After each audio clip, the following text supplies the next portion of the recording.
Travailler plus longtemps, personne ne s'en réjouit, mais c'est le seul levier pour sauver notre système de retraite par répartition. Voilà ce que dit Emmanuel Macron ce matin.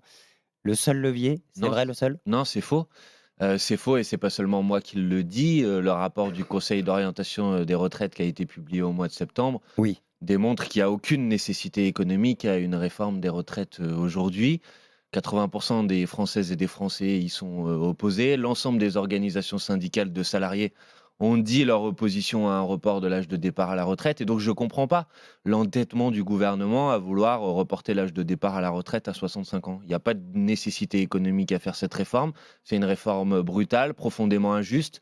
Un quart des plus pauvres sont déjà morts à 62 ans aujourd'hui dans notre pays et vous allez demander à ces gens de travailler jusqu'à 65 ans. Je trouve ça absurde et brutal et totalement inhumain. Le rapport du Conseil d'orientation et des retraites. Je l'ai sous les yeux parce que c'est pas la première fois que j'entends la France Oui, insoumise, évoquer ce rapport. Certes, il y a un système bénéficiaire pour, l'année 2021 et 2022, excédent de 3,2 milliards d'euros. Donc à court ou moyen terme, il n'y a pas besoin de réformer, c'est ce que vous soutenez.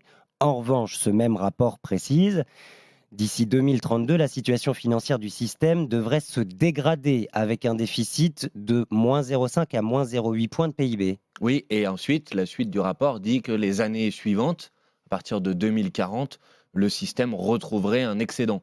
Et en réalité, le rapport Pourquoi? du Conseil d'orientation des retraites dit il n'y a pas de problème de financement des retraites jusqu'à l'année 2070. Pourquoi? Parce qu'en fonction des générations, il y a plus ou moins de personnes qui sont actives, plus ou moins de personnes qui sont à la retraite, Et que et au fur et à mesure, ça s'équilibre. de toute façon, il y a déjà eu des réformes qui vont, entrer en vigueur. Je pense notamment aux réformes Touraine et qui vont progressivement nous faire travailler jusqu'à 64 ans. Pas sur, l'âge de départ à la retraite. Il y a effectivement des réformes qui sont en cours sur, la durée de cotisation. Moi, j'y suis opposé. Le projet que je défends, au contraire, c'est un projet avec mes amis de la France insoumise et de la NUPES de manière générale. C'est le retour à la retraite, à 60 ans, à taux plein, avec 40 annuités de cotisation.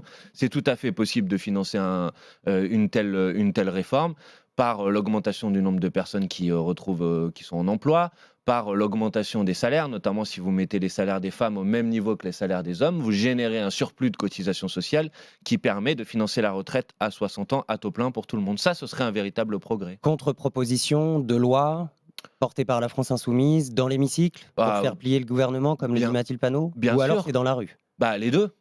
Bien évidemment, on va faire notre travail parlementaire, on déposera tous les amendements nécessaires pour faire des contre-propositions.